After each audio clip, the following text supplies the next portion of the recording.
Chapter 1. A Chance Meeting in Canyon's Edge. The jingle of reins and the heavy footfalls of his weary horse kicked up the dry dust as Sam Rivers steered the animal toward the ramshackle town at the edge of the desert. His eyes narrowed against the sun, scanning the uneven row of clapboard buildings, their paint peeling and sun-bleached. The saloon sign creaked in the wind, the words barely legible, but Sam had no need for entertainment. What he sought was work, a way to scrape together enough coin to keep moving, to keep his past buried behind him. His worn boots thudded softly against the ground as he dismounted, his muscles aching with each movement. He tied the reins to a post, glancing up to see a few curious faces peering out from behind weathered doors and windows. A gust of wind tugged at his hat, but Sam kept his chin low, purposefully avoiding their stares. The last thing he needed was someone recognizing him from the wanted posters plastered on every telegraph pole between here and the next county. The half-torn one fluttering on a nearby post caught his eye, and his stomach tightened. Sam's features, hard and lean, his jaw dusted with stubble, flickered briefly in the torn edges of the paper. The likeness was unmistakable. He wasn't a man many would forget, not after what he'd done. The thought made him shift uncomfortably, his hand sliding into his pocket to check for his money. Empty. Not even a dime to his name. His gaze moved to the livery stable, the building far more solid than the town itself. It looked like a place that could offer him work and a bed for the night. Anything to keep moving. He could be in and out quickly enough. Just a few quiet words with the stableman, a simple job to carry him through until he could put some distance between himself and the past. He wasn't fast enough. A conversation drifted to his ears as he neared the stable, the hushed tones of the townfolk caught in the wind. "Did you hear?" one man asked, his voice rising with the excitement of fresh gossip. "Preachers calling for men!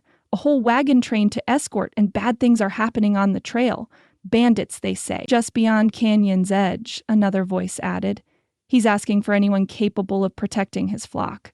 He's desperate, them folks out there. No one's safe." Sam's hand clenched around the leather reins. He'd heard whispers of such a job, but he'd been too focused on getting by to care. Now the thought of an escort, a chance to earn coin and maybe get some space from the law, appealed to him in ways he didn't want to admit. He wasn't one for charity, but the opportunity was right there, ripe for the taking. He turned toward the small church building, the steeple rising above the low homes, its modest structure offering some semblance of hope in the desolate landscape.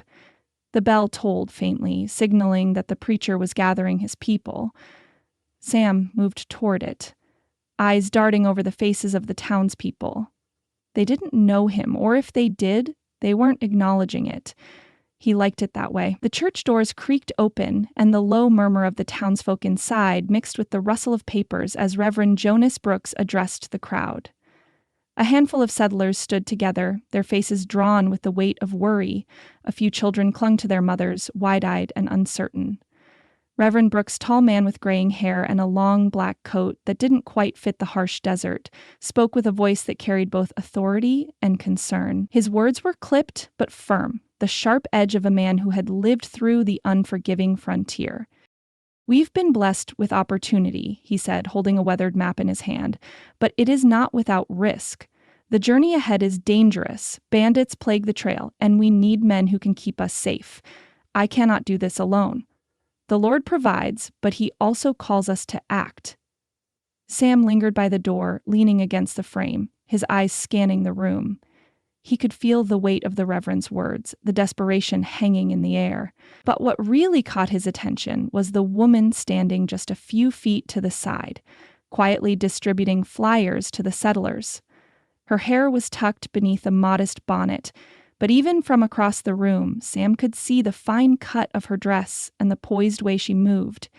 There was something about her, the quiet strength in the curve of her jaw, the way she held herself like a woman used to both hard work and gentleness. Her name was Charlotte Brooks, Lottie, if the rumors in town were true, the preacher's daughter. Sam's eyes lingered a moment longer than he intended, but she was busy, her attention focused on the task at hand. Her hands moved gracefully as she handed out notices, the kind of woman who seemed perfectly suited to her role. Yet there was something else there, something in the way she looked around the room. searching maybe for something that wasn't there. When her eyes found his, Sam stiffened. Her gaze flickered down briefly, then met his again, more curious than cautious. There was no recognition, but there was something in her stare that made him feel like she could see right through him. He quickly looked away, his heart rate picking up as if she'd just pulled the truth out of him. He hadn't been planning to interact, but something about her presence, soft but steady, pulled at him. Reverend Brooks paused mid-sentence and turned his head towards Sam, the briefest flicker of hesitation crossing his face before he cleared his throat. The Reverend's eyes moved over Sam with the scrutiny of a man accustomed to seeing sinners and saints alike. Sam straightened, offering a nod that held no pretense. "I see we have a volunteer," the Reverend said, his voice warm yet guarded. "But what makes you think you're capable of keeping my people safe?" Sam didn't move. The question was as pointed as a bullet, but he'd been asked worse. "I've been on the trail for a while. I know how to handle myself, sir." Lottie, who had been quietly observing, took a step forward, her gaze softening when it landed on Sam. She glanced at her father, then back at Sam, her voice steady but unsure. "Perhaps we could give him a chance," she suggested, her words measured but not dismissive. "There's no harm in letting him prove himself. We need all the help we can get." The Reverend's eyes met his daughter's, a fleeting moment of indecision passing between them. Sam wasn't sure if it was hope or doubt in the preacher's gaze, but the silence stretched long enough that he knew it was a decision that had already been made. The Reverend sighed, his shoulders sagging slightly. "Very well, we'll allow it. You'll need to prove yourself, but it's a start." Sam nodded stiffly. There was no joy in the victory, only the weight of the unspoken agreement hanging heavy between them.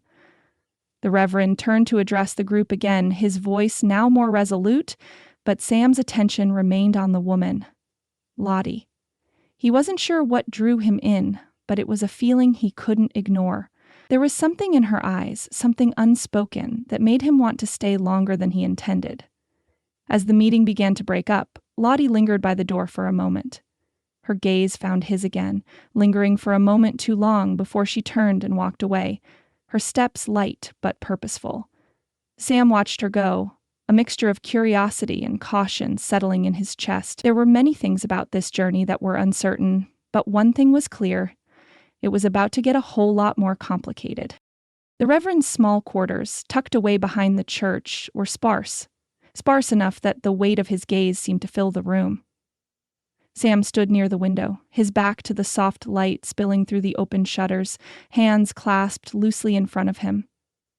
The room smelled faintly of wood and dust, the floorboards creaking with every movement, though neither man made a sound as the tension between them thickened. Reverend Jonas Brooks had not invited Sam to sit, but he directed him to remain standing, and for the moment, the silence was deafening. The older man folded his arms across his chest, his eyes sharp beneath the graying brows, the lines on his face deepened by years of trying to read people's hearts, both the good and the bad. "You're a stranger in Canyon's Edge," the Reverend said quietly, though his voice carried the weight of authority, "and we don't take kindly to strangers, especially when we've got more to lose than we can afford." Sam straightened, his jaw tightening at the words, but he didn't flinch. He had no intentions of leaving just yet, though the Reverend's suspicion was thick in the air. Sam had faced it before, been on the receiving end of questions that tried to strip him bare. Still, he wasn't sure whether it was the Reverend's directness or the weight of the town's judgment that unsettled him. "I understand," Sam replied, his voice low and calm, as though the Reverend's doubts didn't quite land. "I'm just looking for work. I've handled my share of dangerous situations. I can ride, shoot, and track. If it's a matter of defense, I'm your man." Reverend Brooks studied him for a moment, his gaze unblinking. "Riding and shooting is fine, but that ain't all there is to this job. Bandits, wild animals, storms. These folks are putting their faith in a stranger. I need to know more about your integrity." Sam swallowed. The truth was that his integrity had been worn thin over the years, patched together like an old leather coat too long exposed to the elements.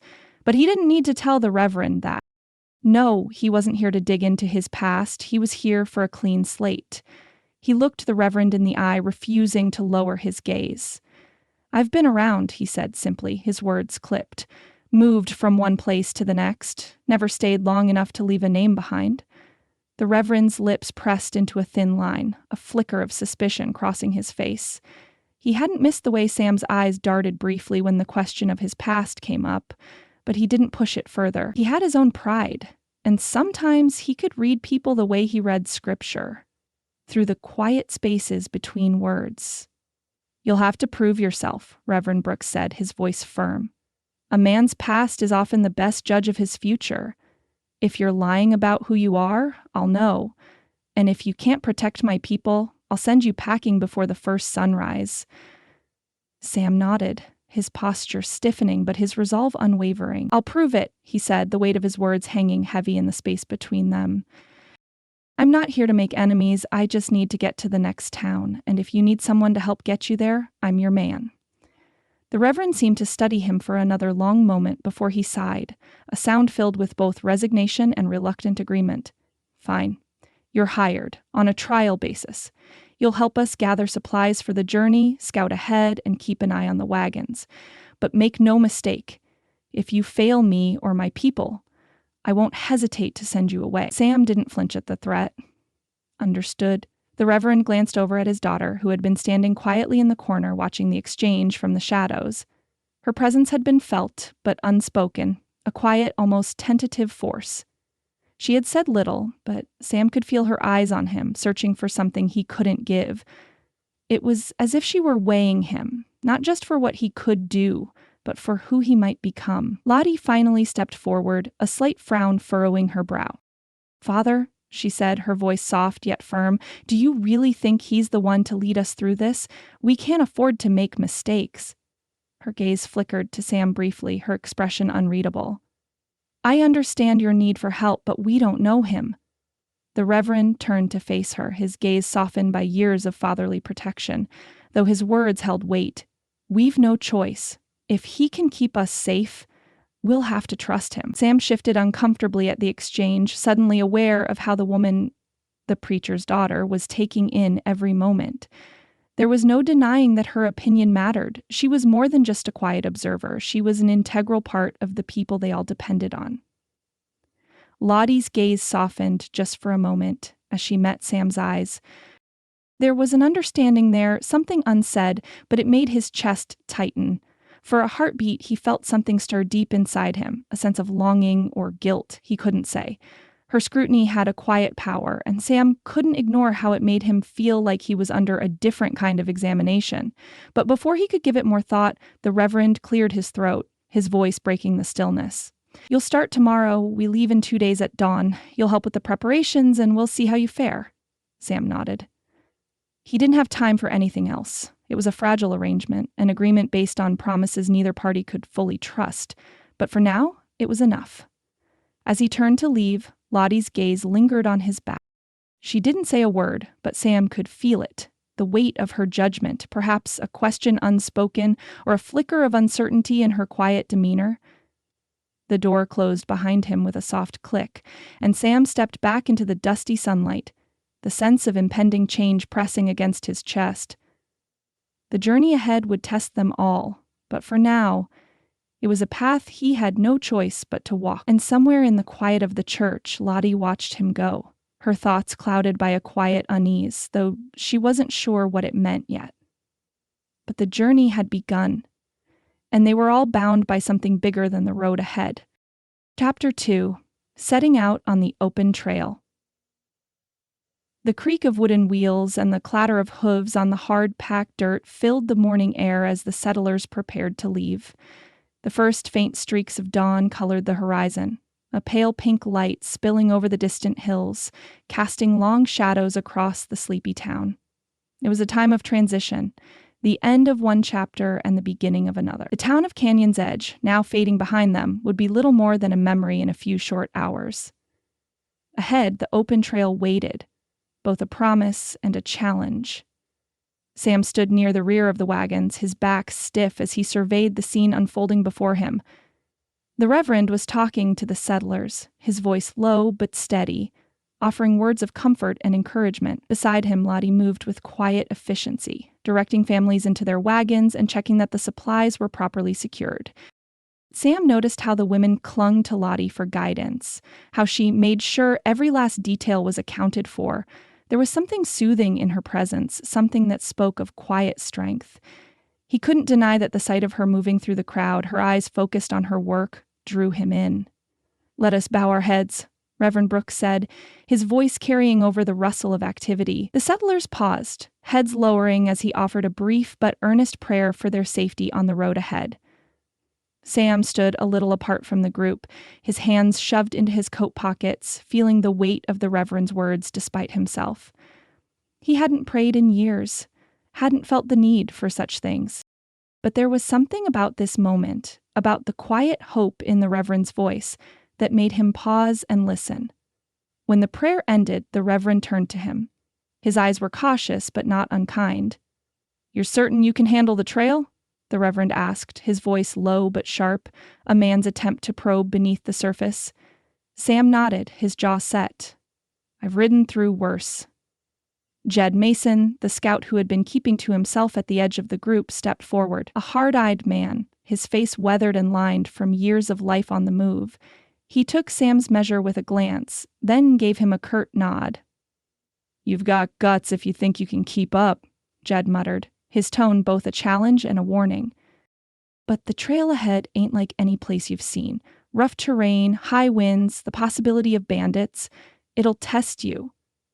His eyes narrowed, sizing Sam up with the practiced ease of a man who had seen every type of person come and go. Sam's lips twitched, a small but defiant smile playing at the corners of his mouth.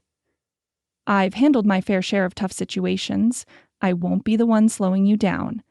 Jed seemed to study him for a long moment, then grunted, as if satisfied, or perhaps just unwilling to argue any further. With a quick glance toward the Reverend, he moved off to check the horses. Lottie appeared at Sam's side, her eyes soft but intent. She gave him a quick nod. Her lips pressed together in a polite smile, though her gaze was thoughtful. "You don't have to do this," she said, her voice low enough that only he could hear. "There's no shame in turning back if you're not ready." Sam met her gaze, feeling the weight of her words more than he expected. "I'm ready," he replied simply, his voice steady. He hadn't meant to sound so firm, but something about her quiet concern, made him want to assure her. He couldn't explain why, but it felt important that she understood. Her expression softened, just for a moment, before she turned away to speak with another settler. Sam watched her go, a strange tug in his chest, as if something had shifted, though he didn't know what it was. The wagons rolled out slowly, the animals trudging along in their heavy harnesses, their steady steps kicking up dust from the road. Sam fell in behind, moving alongside the wagon train, keeping a careful eye on the road ahead. The landscape stretched out before them, wide, barren plains broken only by the occasional scraggly bush or jagged rock formation. The wind picked up, stirring the dry earth and sending a trail of dust dancing across the plain. The journey, it seemed, would be long. The first crisis of the day came not an hour after they'd left the settlement. A wagon near the middle of the train creaked to a halt, its driver cursing under his breath as he hopped down to inspect the damage. "The axle's broken!" he shouted, his frustration evident. Sam was already there, his boots kicking up dust as he moved toward the wagon. Reverend Brooks looked helpless for a moment, then called for assistance, but Sam was already kneeling beside the wheel, his hands moving with practiced precision. "Just a crack in the axle," Sam muttered as he worked. "I can fix this." His voice was calm, measured, each motion fluid and sure. The settlers had gathered around, watching with a mix of curiosity and relief. Lottie came over, her eyes scanning the scene. "You know your way around a wagon, then?" she asked, her voice soft but genuinely interested. Sam glanced up, meeting her eyes for the briefest of moments. He nodded, the faintest of smiles tugging at the corners of his mouth. "More than I care to admit." The Reverend, who had been hovering nearby, looked at Sam with an expression that was part suspicion, part reluctant admiration. "It seems we've underestimated you," he murmured, his voice low but grateful. Sam didn't respond. There was no need for praise. He had only done what needed to be done. But as the wheel was fixed and the wagon rumbled back into motion, Sam could feel a shift in the air. The settlers, some of them at least, were beginning to trust him, to see him as more than the stranger they had feared. Lottie's quiet thank you, her voice laced with gratitude, made him look up. When she smiled at him, the warmth of it was unexpected, though not unwelcome. He offered her a brief smile in return, the connection between them sparking for the first time, and for a moment, it felt as though the past, the mistakes, the years of running could be left behind. The day passed in a slow, steady march across the desert. The sun beat down relentlessly, and Sam kept his eyes on the horizon, his thoughts drifting between the landscape and the people around him.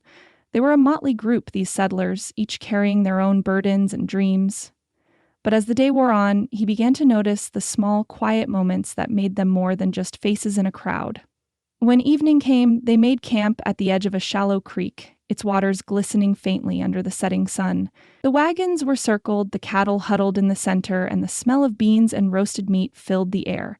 Sam set about his usual tasks, checking the horses, helping where needed, but his eyes often found their way back to Lottie. She was busy organizing the children and making sure everyone had something to eat, her movements quick but graceful. She spoke kindly to the youngest, offering comfort to those who were nervous about the journey. Sam watched her, an unexpected admiration rising in his chest. It was then that Evelyn Sawyer, the young widow he'd noticed earlier, came over to sit by the fire. Her face was soft with sorrow, but her smile, when it came, was warm. She spoke to Lottie in a low voice, and Sam caught snippets of their conversation. How they'd both lost loved ones, how they both carried burdens that were invisible to others. "I lost my husband last spring," Evelyn said softly, her hands trembling slightly as she adjusted the firewood. "He didn't make it through the winter." Lottie nodded, her eyes sad but understanding. "I lost my mother when I was just a girl," she said quietly. "I had to grow up fast after that." The two women shared a moment of quiet understanding, a bond forged in loss and survival.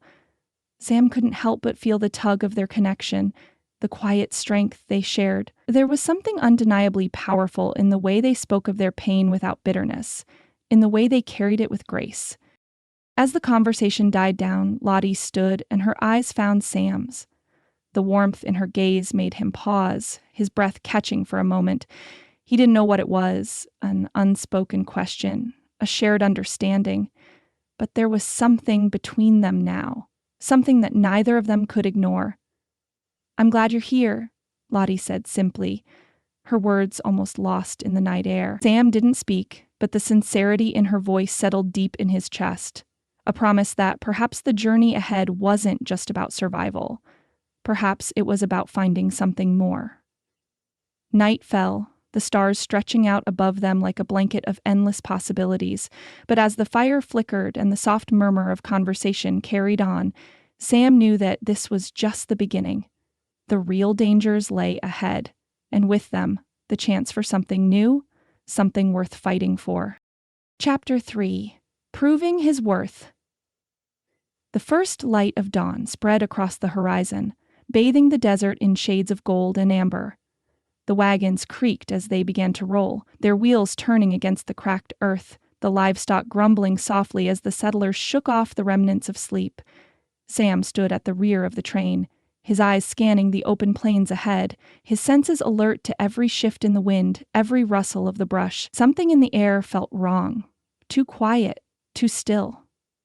Jed Mason was at the front, riding ahead as he always did, his face hard as stone.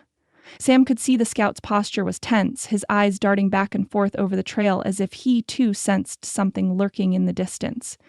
He didn't say anything, but the silent tension in the air was thick, and Sam could feel it crawling beneath his skin. The wagon train had only been moving for an hour when it happened. From out of the brush ahead, a group of men on horseback appeared, their outlines faint in the early morning haze. They moved fast, cutting across the front of the wagons, their guns raised, their faces hard and wild. "Hold!" Jed shouted from the front. "Everybody halt!" But it was too late. The men rode in, circling the wagons like vultures around a carcass, their horses kicking up dust as they drew closer. Sam's heart quickened, the silence of the morning shattered by the sound of hooves pounding the earth. He could see the glint of steel in the early sunlight. the telltale flash of bandits who meant to take more than just a share of their supply. The leader of the group, dirty, unkempt, with a scar that ran down his face, waved his gun in the air. "This is a stick-up, folks," he yelled, his voice rough with authority. "Give us your food, your water, your gold, and no one gets hurt." A shot rang out, fired into the air, the sound reverberating across the plains. Sam's instinct kicked in before Jed could give further orders. His hand was on his own gun, his movements swift and deliberate. "No time for talk," he muttered under his breath. Without waiting for Jed's command, Sam spurred his horse forward, the animal leaping into motion as Sam rode straight for the bandits. His heart pounded in his chest, his mind focusing on the task at hand. He'd been in worse situations before, but the stakes were higher now. There were women, children, families depending on him to do what needed to be done. The first man raised his gun to shoot, but Sam was faster. He fired, the shot ringing out clean and true. The bandit's gun dropped from his hand, a pained cry following the impact. Sam didn't wait to see if the man was dead. He spurred his horse again, closing in on the next bandit who had begun to turn his horse toward the wagons. Another shot fired. This time, Sam was closer. He didn't hesitate. His shot was swift, aimed at the man's horse, sending it rearing back in terror. The bandit hit the ground hard, his weapon skidding across the dirt. The other 3 bandits hesitated, unsure whether to continue the assault. Sam's eyes never left them. He reloaded, his expression cold, calculating. "You're outnumbered," he called to them, his voice steady. "This is your last chance. Ride off or I'll make you."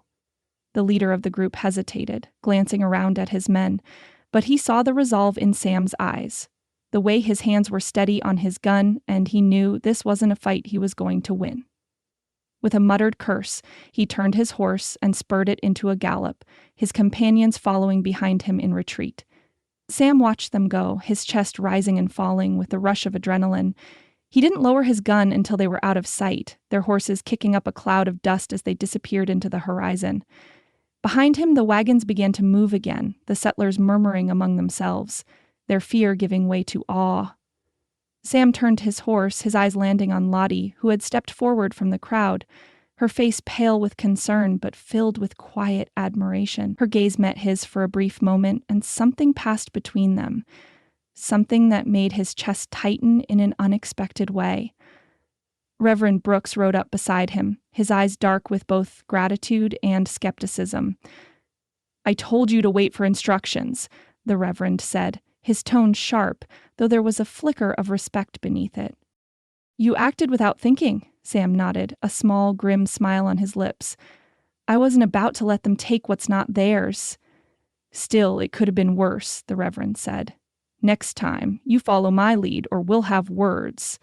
Sam said nothing, his gaze returning to the wagons.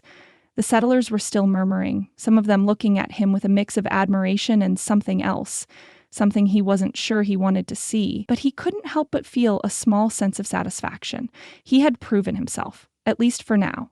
Lottie was waiting for him near the campfire when they stopped to rest for the night. The fires had been lit, the smell of beans and roast meat filling the air.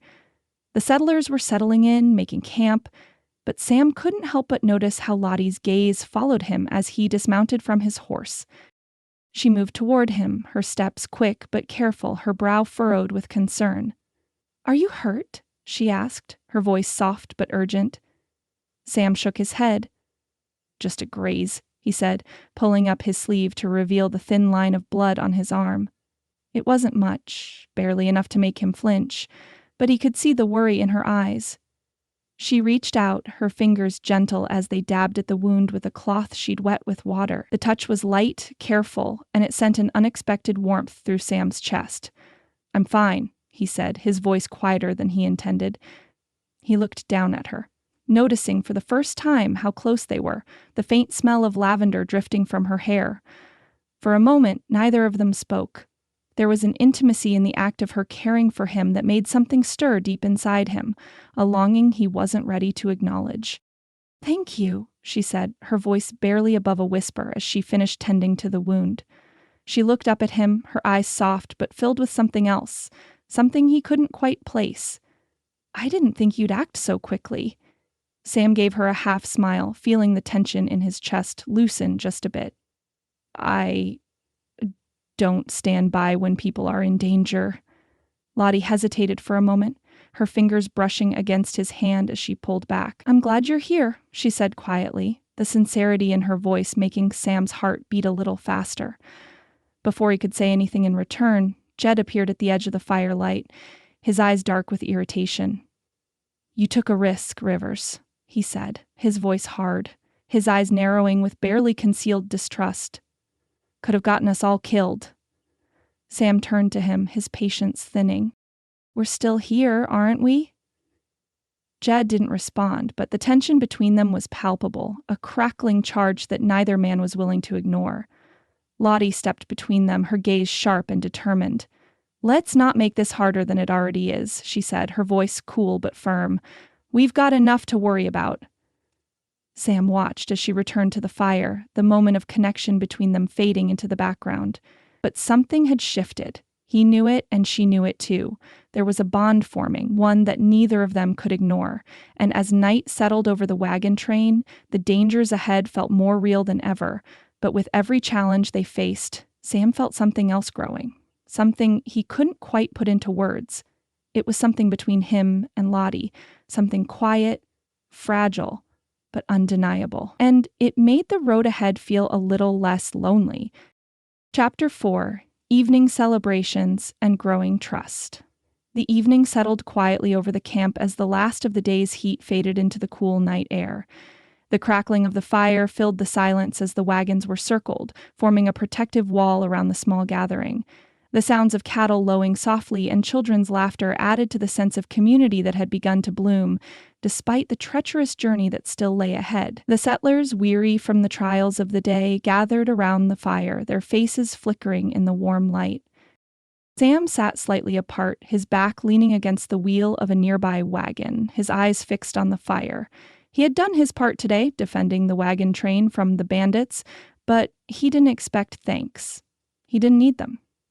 The quiet gratitude in the settlers' eyes was enough, and even that made him uneasy. He wasn't used to being relied upon, but something in the way they looked at him now made him feel, for the first time in a long while, like he might be more than the man he had once been. Reverend Brooks stood beside the fire, his voice rising above the murmurs of the group, calm and steady. "We've had a good day's travel," he began, his tone carrying both relief and a quiet reverence. "But it's not just the road that makes this journey worthwhile. It's the people we walk it with. I want to thank Mr. Rivers for his bravery today. He put himself in harm's way to protect us, and for that we are all deeply grateful." The group nodded, some offering soft words of thanks, but it was Lottie's gaze that caught Sam's attention. She was standing by the wagon, her hands folded in front of her, her expression both grateful and wary. Her eyes met his across the firelight, and for a fleeting moment he saw something there. A flicker of warmth mixed with something else. Something deeper. Her lips parted slightly, but she said nothing. Instead, she looked away, her hands twisting together in a quiet, nervous gesture. Sam didn't know what to make of it. He wasn't a man who read people easily, but Lottie's presence had begun to affect him in ways he couldn't explain. She wasn't like the others, her gaze not filled with suspicion or fear. No, when she looked at him, it was something softer, something that made him feel like he might belong, if only for a moment. Reverend Brooks continued, his voice rising in earnest. "In times like these, we must remember the importance of forgiveness. We all carry burdens, regrets, things we've done and things we wish we could undo, but God offers us redemption, and it's up to us to take that gift. Just as we forgive each other, so must we forgive ourselves." Sam stiffened slightly, his gaze shifting to the fire as the Reverend's words sank into the air. Forgiveness. Redemption. He had heard those words before, but they never quite felt like they belonged to him. He had made choices, decisions that had shaped him into someone who didn't deserve those gifts. But as the Reverend spoke, something stirred in him, a flicker of hope he hadn't allowed himself to feel in years. "I know it's not easy," the Reverend continued, his voice softening, "but we must keep our faith and remember that every step forward is a step toward the person we are meant to be." Sam's throat tightened, and he swallowed hard. He wasn't sure if the Reverend's sermon was meant for him, but it sure felt like it. It was as though the words were reaching into the depths of his soul, bringing to the surface things he had buried long ago, things he didn't want to face. The fire crackled, sending a shower of sparks into the air. Sam stared into the flames, his mind a whirl of thoughts, memories of a life he couldn't outrun, a past that had always held him in its grasp. But tonight, in this quiet corner of the world, something about the Reverend's words made him wonder if there was room for him to change. Lottie was still watching him, her eyes soft and uncertain. It wasn't just gratitude that lingered there. It was something more. Something that made Sam's chest tighten in a way he couldn't explain. She had no idea who he truly was, and perhaps that was for the best. She saw him as a man who had fought for them, a protector, not a fugitive from his past. But he knew better.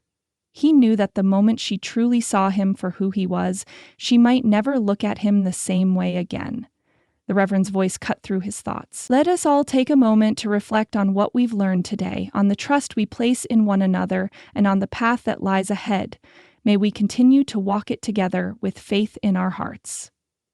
The settlers nodded, murmurs of agreement following his words.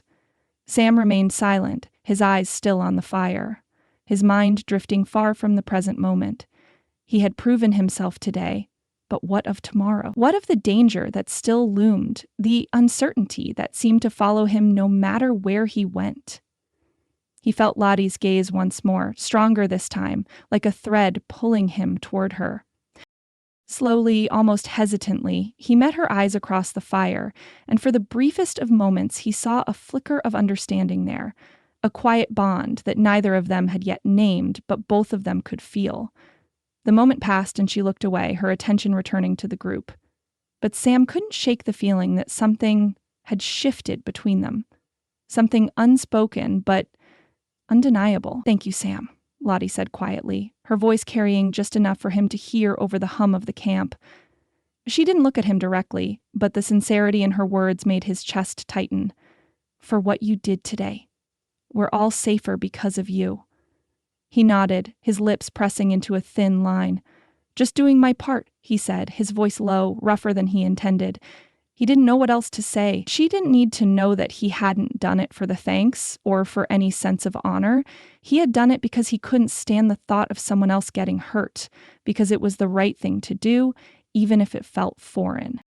A crackling burst of flame shot up from the fire, breaking the moment, and Sam shifted, feeling the awkwardness between them grow. Lottie turned back to her duties, but her brief smile lingered in his mind, a reminder that maybe, just maybe, he was more than just the man he'd been before. The camp settled into a quiet hum as the night deepened, and Sam found himself alone with his thoughts once again. He had earned the trust of the settlers for now, but trust was a fragile thing, and he knew it wouldn't take much for that trust to slip away. He wasn't sure where the journey would lead, but for the first time in a long while, he wondered if there might be a place for him in this new life, in this new world. But as the night wore on, Jed's distrust lingered in the back of his mind. The scout's eyes, sharp and calculating, hadn't missed the growing bond between Sam and Lottie. Sam could feel it, the way Jed watched him with a barely concealed suspicion, as though waiting for him to make a mistake. Sam wasn't worried. He had nothing to hide. But the tension between them, simmering just below the surface, would surely come to a head before long, and when it did, Sam knew the stakes would be higher than they had ever been before. The fire crackled, its light casting shadows over the camp. Sam stared into the flames, his thoughts drifting, but the night was far from over. There was still so much to prove, and so much more to lose. The wind had picked up as the wagon train wound its way through the rocky pass, the sharp cliffs rising like sentinels on either side. The narrow path ahead was dotted with jagged boulders and twisted brush, and the oppressive silence hung heavily in the air. The settlers moved quietly, the usual chatter of children and families stilled by the sense of unease that had settled over them like a fog. The tension was palpable. No one spoke, but every eye seemed to be trained on the landscape ahead, searching for a threat that had yet to reveal itself. Sam, at the rear of the train, was no stranger to this kind of tension. His gaze never stopped moving, his eyes darting over the train with the practiced caution of someone who had lived through too many uncertain moments. He could feel the weight of it, the heavy silence, the uneasy glances between the settlers, but he had no choice but to keep moving forward. He wasn't the only one paying close attention. Jed Mason, always ahead of the train, had stopped to inspect something on the ground.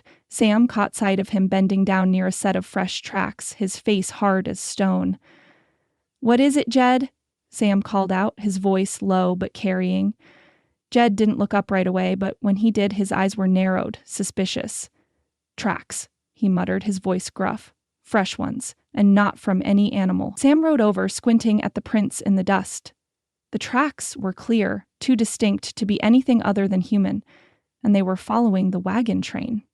His stomach tightened. "You think it's a bandit group?" Jed shook his head, looking over his shoulder at the rest of the wagon train. "No," he said, his voice tight with an unspoken thought. "I don't think it's bandits. Could be lawmen, or bounty hunters."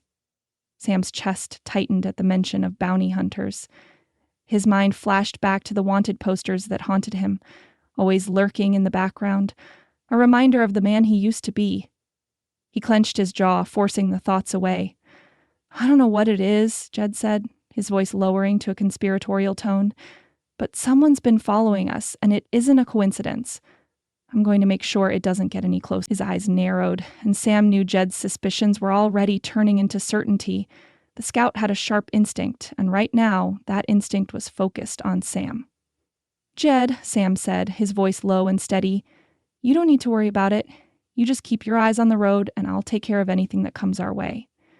Jed didn't seem convinced, but he nodded, his distrust still hanging in the air like a shadow between them. "I'll be watching," he muttered, before turning back to his post ahead of the wagons. Sam couldn't shake the feeling that things were slipping out of his control, and the weight of Jed's gaze only made the knot in his stomach tighten further. He rode forward a little faster, determined to get ahead of this growing sense of danger that had taken root in the pit of his stomach. Above them, a hawk soared high in the sky, its wings spread wide against the backdrop of the cliffs. It circled once, then flew off to the distance, a silent sentinel watching over the land. At midday, the wagon train stopped beside a small creek to rest and water the horses. Families spread out, finding solace in the shade of a few scraggly trees that offered little comfort from the heat. Sam dismounted, his muscles aching from the long hours on the trail. He moved toward the water, taking a long drink before bending to wash his face. The coolness of it did little to ease the tension that had built up in his chest, but it was something. Lottie appeared beside him, her steps quiet but purposeful. She was carrying a small pail of water, her bonnet tilted low against the sun. She didn't speak at first, but Sam could feel her gaze on him. He looked up to meet her eyes, and for a moment there was nothing but the sound of the creek and the distant murmur of the other settlers. "You're quieter than usual," she said softly, her voice laced with concern. "Is something bothering you?" Sam straightened, his eyes drifting to the horizon. He wasn't used to confiding in anyone, least of all a woman he barely knew, but there was something about Lottie that made him want to open up, something in the way she looked at him that softened the hard edges of his soul. He hesitated, his throat tightening. "I'm not sure how long we can stay ahead of what's coming. I've been running for too long, Lottie. I can feel the weight of it. Those who are looking for me." Lottie placed the pail down beside him and moved a little closer, her expression serious but gentle. "You don't have to run anymore," she said softly, her words like a balm against the rawness in his heart. "My father believes in second chances. He believes in redemption. I believe in that too." Sam's heart clenched at her words, but he didn't respond immediately. He hadn't known what to expect from her, but her belief, her quiet faith, felt like a lifeline, even though he wasn't sure he deserved it. He looked down at her hand, which had gently placed itself on his arm, the touch so tender it almost startled him. The warmth of it seeped into his skin, and for a moment the world seemed to quiet around them. Her touch, her words, her trust. He hadn't realized how badly he needed them.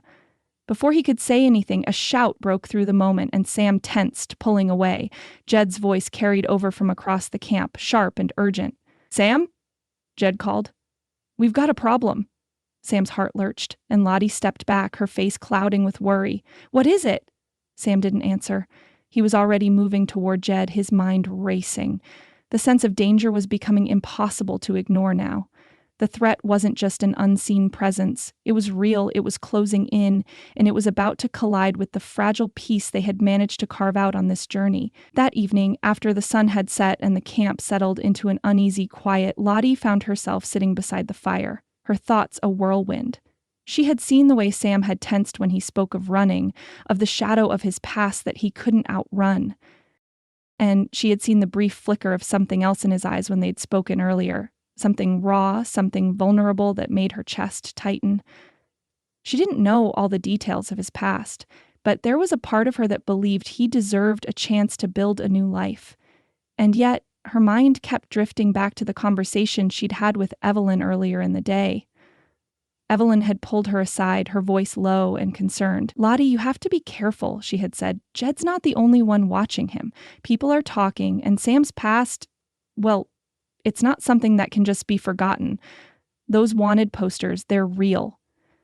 Lottie had felt her heart drop, but she hadn't let it show.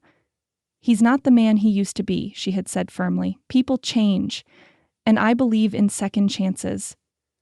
Evelyn had nodded slowly, her expression soft with understanding but still tinged with concern. "I hope you're right. Just promise me you'll be careful. I don't want to see you hurt." Now, as she sat by the fire, Lottie felt the weight of that promise settle heavily in her chest. She wasn't sure what was happening between her and Sam, but there was no denying the pull she felt when he was near. She wanted to believe in him, in the possibility of change, in redemption, but the doubts that had been planted in her mind lingered, gnawing at her heart. The fire crackled, and Lottie stood, walking to the edge of the camp where Sam stood, his back to her as he gazed out into the darkness. She didn't know what the future held, but she knew one thing for certain. Whatever was coming, they would face it together. And that thought gave her a measure of comfort, even if the road ahead was uncertain. Chapter 5: Revelations and Danger. The afternoon stretched on, the clouds gathering in heavy swaths, their darkened bellies threatening rain as the wagon train pressed forward across the open grassland. The wagon wheels turned, their slow creak a constant rhythm, blending with the sound of hooves and the distant murmur of voices. Sam kept his eyes trained on the horizon, but the unease in his chest refused to subside. Something in the air, the stillness before the storm, kept him alert, his senses sharper than usual. He couldn't shake the feeling that something was coming. The wind shifted suddenly, and that's when he saw them. A small group of riders moving fast from the direction of the hills. Sam's heart dropped into his stomach. He recognized the leader instantly, a hulking man with a scar across his cheek, his face twisted in a permanent sneer. It was Mal, the leader of the gang Sam had once run with. Mal's eyes locked on Sam, and the distance between them closed quickly. "Sam Rivers!" Mal's voice rang out, loud and unmistakable. The riders pulled in close, their horses kicking up dust as they slowed, circling the wagon train like predators. "You've got a lot of nerve, betraying us." The settlers froze, confusion and fear running through the crowd like a palpable current. Sam's hand instinctively went to the gun at his side, his heart beating faster, but he didn't draw it. Not yet. The last thing he wanted was to escalate this. The others in the gang were rough-looking men, their faces hardened by years of lawlessness. One of them had a rifle slung across his back, his eyes narrowing as he focused on Sam. "You thought you could run from your past?" Another man sneered. "You can't outrun us, Sam. You owe us." Sam stood tall, his eyes never leaving Mal, but his thoughts were moving quickly. He had hoped this day would never come. Hoped he could leave that life behind without it following him. But here they were, demanding repayment for a job gone wrong, for a betrayal he had long since regretted. "They're not your people anymore," Mal spat, his hand twitching toward his holster. "You owe us, and you'll come back to finish what we started, or you'll pay in blood." The tension snapped like a taut rope. Sam's voice was calm, though his body was coiled with the promise of action. "I don't owe you anything, Mal. I left that life behind a long time ago." Mal's grin was cold, predatory. "Then you'll regret it, because if you won't come back to the fold, we'll take what's ours, starting with these folks." He waved his hand toward the settlers, his expression darkening. Maybe you'll care enough about them to do what you should have done in the first place. Sam's jaw clenched.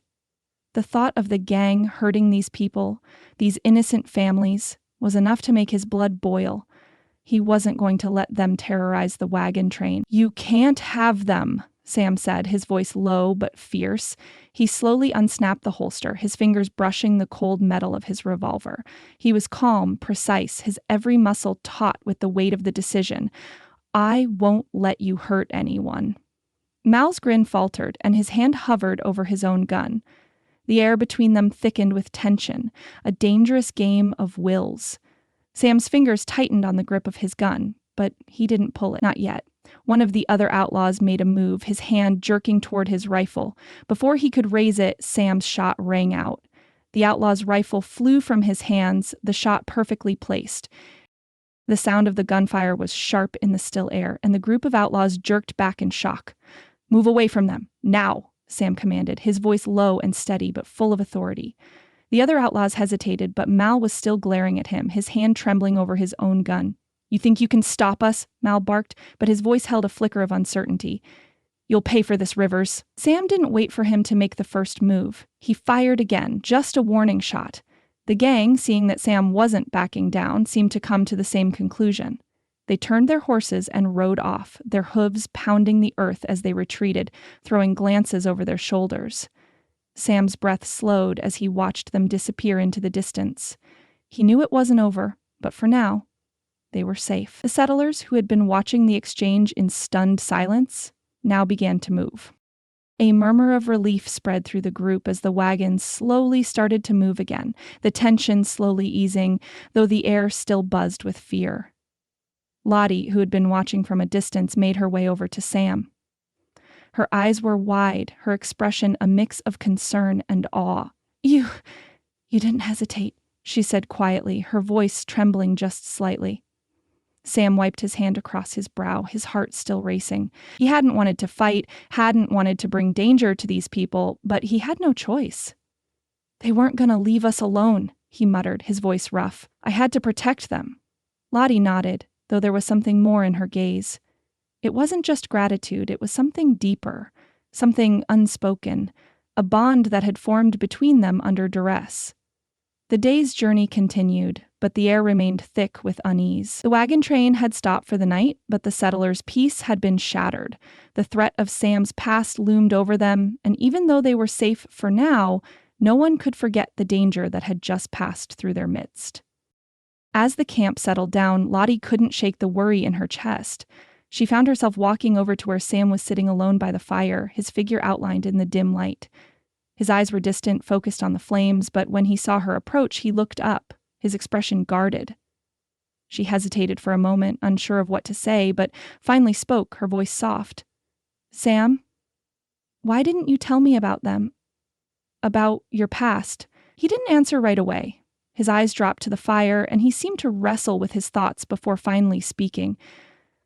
I didn't want to bring that part of me here, Sam said quietly, his voice rough.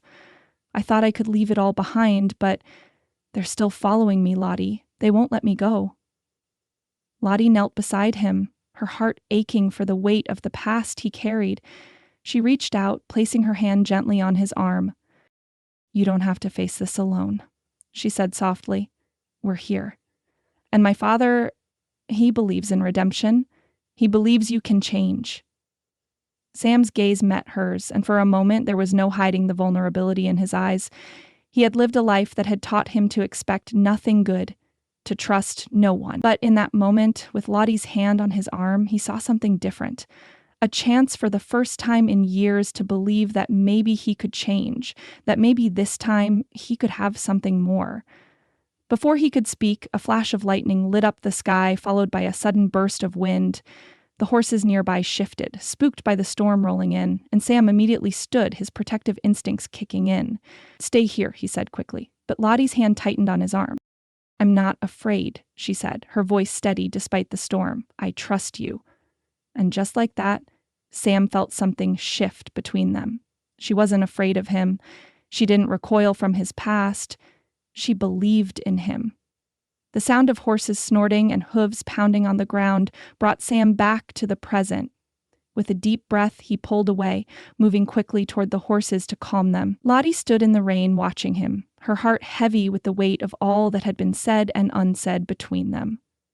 The storm raged on, but Lottie felt a strange sense of calm wash over her. No matter the dangers ahead, they would face them together. Even if the storm inside Sam's heart was far from over, she would stand by him. And that, for the moment, was enough.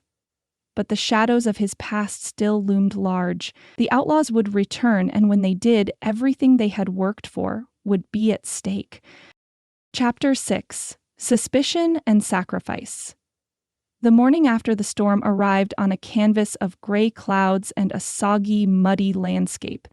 The rain had stopped just before dawn, but the aftermath was unmistakable. Wet, heavy ground, wagons caked with mud, and the settlers trudging about with tired, wary expressions.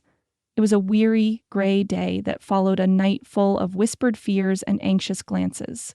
Sam had barely slept. The night had been spent listening to the wind battering the canvas of the tents, the sharp cry of a hawk somewhere in the distance, and the faint stirrings of anxiety in his chest. He didn't know why he felt so restless. Maybe it was the storm's fury, or maybe it was the storm that raged inside him. Either way, he felt something was about to break, something was coming to a head. It wasn't long before the camp stirred to life. The settlers gathered around, discussing the day's travel. Sam kept to himself, his gaze often flicking to the horizon, where the faint outlines of distant hills promised more of the same: dust, danger, and uncertainty. The Reverend, his face drawn and tired from the previous day's events, had gathered a small group of settlers around him, his voice rising above the noise. Sam had noticed Jed lurking nearby, his posture stiff with suspicion. There had been tension between them ever since the incident with the outlaws, but now it felt even more palpable. "Sam Rivers." Jed's voice cut through the air like a blade, sharp and accusing. "I've found something, proof of who you really are." He walked toward the Reverend, a piece of paper in his hand. Sam's heart sank when he saw the familiar, faded image of a wanted poster, his own face staring back at him with the label beneath it, "Wanted for robbery and assault." Lottie, who had been helping a child with a blanket, froze at the sound of her name, her eyes flashing with a mix of confusion and concern. The other settlers fell silent as Jed continued, his voice filled with conviction. "I knew it," Jed said, holding the poster up for all to see. "This man's a criminal. He's been hiding among us, pretending to be someone he's not. His presence here, it's a danger to us all. If we keep him with us, we're as good as dead." The murmurs of the settlers grew louder, a quiet storm of fear and doubt rising in the air. Sam's pulse quickened. The weight of the past that he'd been running from for so long had finally caught up to him, and it was ripping through the fragile trust he had worked to build. Lottie's gaze swung to him, her expression torn. "Is this true?" Her voice was soft, but it cut straight through him. He didn't know how to answer. His heart ached, and the words that came out of his mouth felt like stones. "I was a part of that life. I can't deny it. But I'm not the same man anymore. I left that life behind." The Reverend turned to him, his brow furrowed, eyes filled with concern. "But can we trust you, Sam? If your past is so dangerous, how can we be sure it won't follow us? How can I protect my flock if we don't know the truth?" Sam's jaw clenched. "I can't undo what I did. But I've done nothing to harm any of you.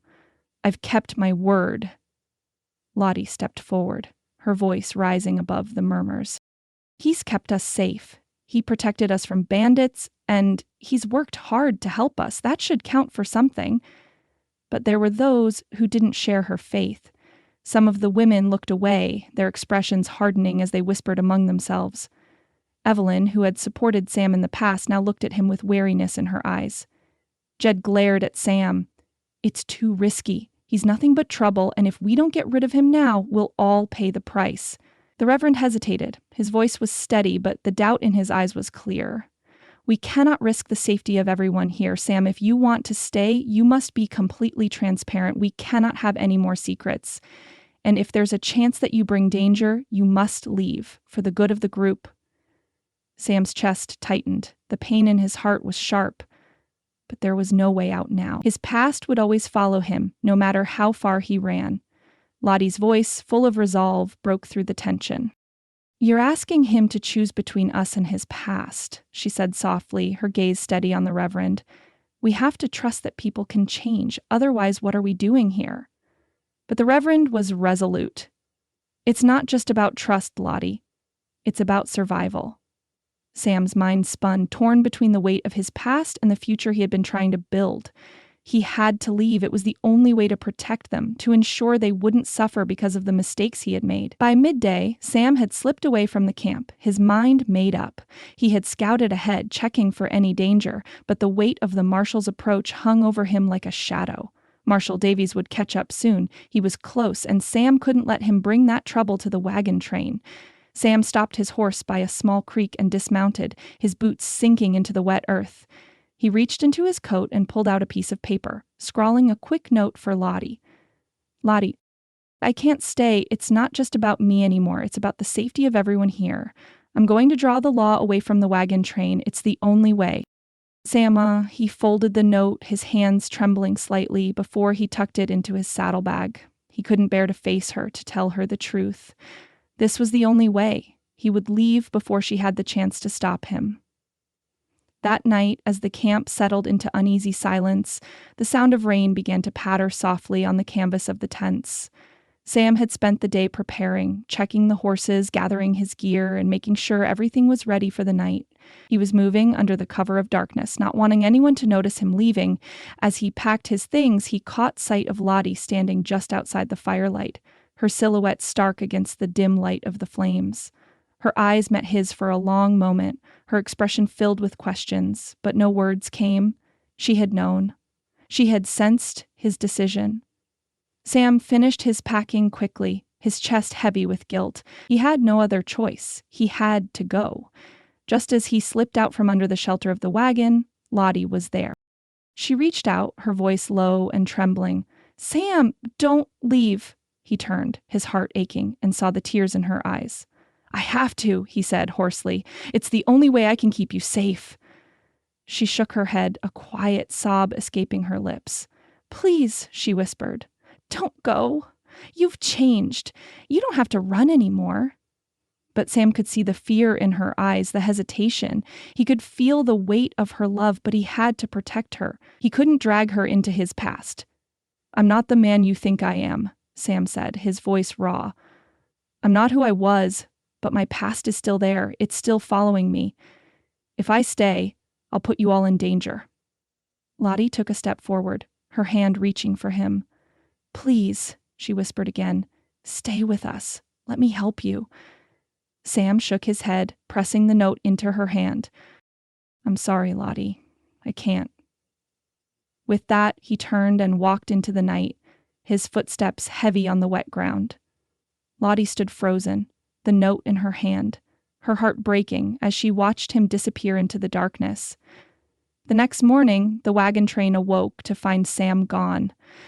Lottie's heart twisted with the knowledge that he had left them, left her, without a word of explanation. The settlers once again began to whisper among themselves, some expressing relief that the dangerous man was gone, while others, like Evelyn, remained uncertain. But for Lottie, there was only loss. Sam had sacrificed his chance at a new life, choosing to leave rather than risk bringing more danger to the people he had sworn to protect. And as the wagon train continued on, she held on to the note he had left her, her heart torn between the love she felt for him and the fear of what his past might yet cost them all. Chapter 7. Hope on Fragile Ground. The wagon train was silent at dawn. The soft creak of the wagons, the rustle of blankets being folded, and the subdued murmurs of the settlers were the only sounds as the group began to prepare for the day's journey. The early morning light cast a dull glow over the camp, the sky streaked with pale pinks and grays, as if the heavens themselves were weary. There was no chirping of birds, no laughter to greet the new day, only the tired, uneasy movements of people who had been shaken to their core. Lottie moved mechanically, her eyes red-rimmed from a night of fitful sleep. She had cried herself to sleep, but the tears had not eased the ache in her chest. She had woken to an empty space beside her, the absence of Sam's presence pressing down on her like a weight she couldn't shake. She hadn't expected him to leave, hadn't expected him to walk away from everything they had shared in such a quiet, painful way. Reverend Brooks watched her closely as she worked, the lines of concern etched into his face. His eyes flickered to her face, the tightness around her jaw, the way her hands moved with automatic precision as she folded the blankets. He had tried to console her the night before, but she had said little, and the words he had offered had fallen on ears that couldn't hear. "Lottie," he said gently, approaching her with the care of a man unsure of how to comfort. "I know you're troubled, but remember, Sam did what he thought was best for everyone. His leaving was no easy decision." She nodded, though the movement was stiff, as though her neck had forgotten how to move freely. She wouldn't speak ill of Sam, not even to the Reverend, but her heart ached with betrayal. She didn't understand why he had gone, why he hadn't trusted her enough to stay. They had shared so many quiet moments, so many glances that spoke volumes, and yet, when the storm had come, he had chosen to leave. "He's not a bad man," she said softly, almost to herself.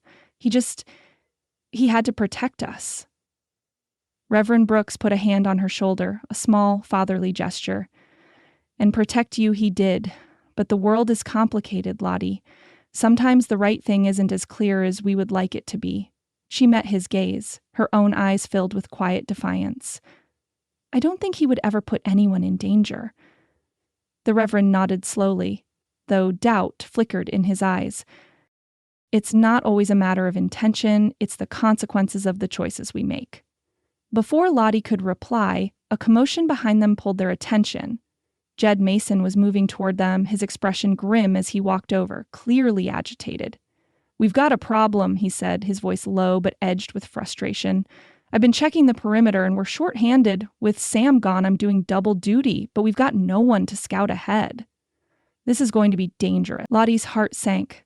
The sense of insecurity, the fragility of their safety, had been compounded by Sam's departure. She had always relied on him to keep them safe, his steady presence a shield against whatever threats might come.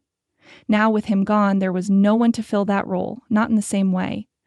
"I'll help," she said, her voice firm despite the tremor in her chest. "We'll figure it out. We have no choice but to keep going." Jed's eyes narrowed, his face still distrustful. "You can't do it all yourself, Lottie. We need more than just a few hands on deck." "I know," she said quietly. "But we can't just stop.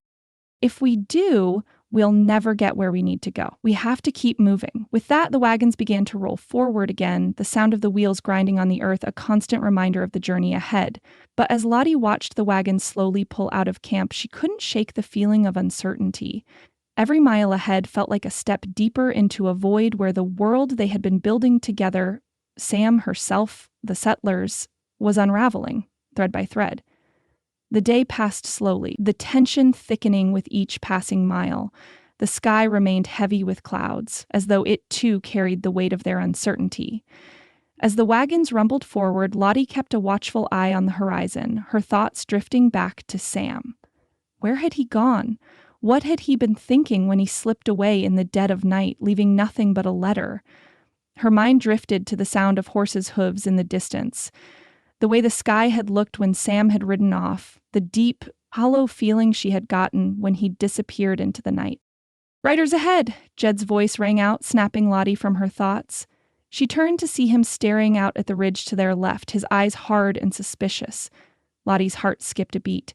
She didn't need to ask who they were. The silhouette of men on horseback, barely visible against the ridge, was unmistakable. The same ominous feeling she had felt when Sam left came rushing back.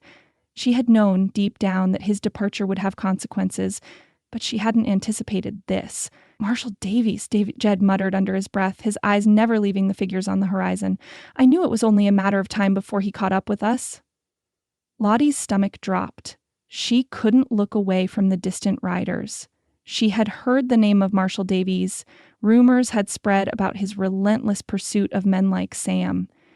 She hadn't wanted to believe the stories, but now the reality of it hit her full force. Sam's past was closing in, and with it came the threat of danger to everyone they had worked so hard to protect. "We need to move quickly," Jed said, his voice tense. "If that's Davies, He won't stop until he has Sam, and we're not in a position to hide from him." Lottie felt a wave of dread wash over her. She had hoped, foolishly, that Sam's past might stay buried, that they could build something better. But now, with the law breathing down their necks, she realized just how fragile their safety had been all along. The night came swiftly, and with it, a new weight of responsibility settled on Lottie's shoulders. The campfire flickered weakly as she stood near the perimeter, her mind racing as she divided the group into watches. The settlers had grown more anxious, and she could see the fear in their eyes. The days of quiet travel were over. They were now living with the threat of something darker, something they couldn't outrun. The Reverend had given her his approval, though his face betrayed his own worry. He had watched her take charge, organizing the night watch with calm precision, and for the first time Lottie felt like she was truly leading. But even as she did, she felt the weight of the decision. The burden of knowing that Sam's absence, and the lawmen on their heels, had thrown them into a danger they could never have prepared for. "Are you sure this is the right thing?" the Reverend asked quietly, standing beside her as she surveyed the camp. "You've done well, Lottie, but I can't help but wonder if this is what your heart truly wants." Lottie didn't answer immediately. She had always tried to be strong for everyone else, but now, as she watched the settlers settling down for the night, the weight of her own emotions pressed heavily on her chest. She missed Sam more than she could express. His absence felt like a gaping wound in the heart of their little community. "Sam did what he thought was best," she said quietly. "I believe that, but I can't change what's happened. All I can do is make sure we keep moving forward, for everyone's sake." The Reverend nodded, but his eyes lingered on her, a mixture of concern and pride. He had always believed in her strength, in her ability to lead, but Lottie knew deep down that her heart wasn't truly in it, not without Sam. As the night deepened, she stood by the fire, staring into the flickering flames. Her thoughts turned to Sam, the man she had once believed in so completely. Now, with danger closing in from all sides, she couldn't help but wonder what price they would all have to pay for his past. The night felt endless, the weight of their uncertain future pressing in around them. And, as the winds howled in the distance, Lottie knew that the fragile hope she had once clung to was slipping away, piece by piece. But she couldn't stop, not now. She couldn't let the darkness swallow them all. And so, the journey continued, with only the dim light of a campfire to guide them through the uncertain path ahead. The hooves of the horses thundered over the wet ground, shaking the air as the first light of dawn spilled over the wagon train. The settlers paused in their morning tasks, a murmur of unease spreading through the camp. Their quiet preparations, the usual hum of life in the wake of the storm, were interrupted by the unmistakable sound of approaching riders. Lottie straightened, a cold chill slipping down her spine. She knew who it was even before she saw them. Marshal Davies, the man who had been trailing Sam for weeks, the man whose presence she had hoped they could avoid. Now his posse had arrived, riders cutting through the morning mist like a storm on the horizon. Lottie felt her stomach twist in knots as they approached, their faces set in grim lines, and their eyes scanning the camp with a practiced suspicion. The Reverend was already standing at the front of the camp, his expression solemn, his hands clasped together in a prayer-like gesture. When Davies reined in his horse, the camp fell still. The wind seemed to stop, and even the birds ceased their calls, as if holding their breath. "Where is he?" Marshal Davies' voice was a low rumble, his eyes scanning the camp, his gaze sharp as a knife. "Where's Sam Rivers?" The Reverend took a deep breath, his voice steady but with a note of concern. "I'm afraid I don't know what you mean, Marshal. Sam left some days ago. He's no longer with us." Davies's lips thinned, and he pulled out a wanted poster from his coat, holding it up for the Reverend to see. The face on the poster wasn't a perfect match, but it was close enough. A man hardened by years of living outside the law. Sam's name was scrawled beneath it, along with the charges. Wanted for robbery, assault, and murder. "Sam Rivers," Davies repeated, the words biting through the morning air.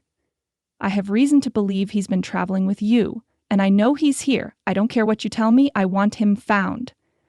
The settlers stood frozen, whispers of fear and doubt moving through the group like wildfire. Some looked at each other, exchanging glances full of fear. Others, particularly the women, clung to their children, unwilling to meet Davy's gaze. Lottie could feel the rising tide of unease pressing in on her. She took a step forward, her voice firm but tinged with the pain of loss. Sam left. He hasn't been with us for days. He left because he knew the danger of his past. He made the decision to go. Davies's gaze shifted to her, and he studied her face with a steady, calculating look. "You're sure about that?" Lottie nodded, her jaw tightening. "He's gone. He made his choice." For a long moment, the two of them stood locked in a silent battle of wills. Lottie felt the weight of Davies's scrutiny, as if he could see right through her, but she didn't flinch. She couldn't. She wouldn't betray Sam, not after everything he had done to protect them. Davies finally nodded, though his eyes remained cold. "If he returns," he said, his voice low and deadly, "he will be arrested, and anyone who's been hiding him will be held accountable." With that, he turned his horse, motioning for his posse to follow.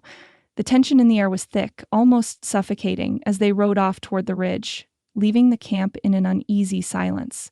Lottie stood frozen, watching them disappear into the distance. The relief was fleeting, the fear of what might come next lingering in her chest. As the riders vanished behind the ridge, she heard a murmur rise from the settlers, the weight of their divided hearts sinking in. Some were already looking at her differently, their gazes laced with doubt. She could hear the whispers beginning to spread. "Maybe she knew all along," one woman muttered, glancing nervously at Lottie. "Maybe she's been hiding him." The doubt in their voices stung like a slap. Lottie's heart twisted painfully. She had been so certain, so sure of Sam's innocence, but now, with the marshal's presence so close, she could see the cracks beginning to form in the fragile trust they had built. Could she defend Sam any longer? Would anyone believe her? The wagons continued to move forward, but the mood had shifted. The energy in the camp had gone from weary resignation to a cold unease. The settlers whispered among themselves, their voices a mix of fear and suspicion. Some, like the woman who had spoken before, voiced their concerns more openly, suggesting that Sam's past was too dangerous to ignore, that they might be better off turning him in to save themselves. Others, like Evelyn, stood by Sam, quietly supporting Lottie's assertion that Sam had only done what he thought was best. Jed, ever watchful, continued to fan the flames of doubt. His words were casual, but there was a bite to them that made Lottie's skin crawl. "He's no saint, that's for sure," Jed said, walking past Lottie as she worked at the campfire. "You've got to be careful, Lottie. You've seen the kind of man he is. Robbery, murder. I don't trust him any more than I trust the wind." Lottie felt her breath catch in her throat. Her heart ached at his words, at the way he so casually dismissed Sam, twisting the truth to fit his own agenda. But she held her tongue. She had learned long ago that it was better to say nothing than to get drawn into Jed's web of suspicion. She focused on the task at hand, the simple act of gathering firewood, but inside, the doubt and the whispers gnawed at her.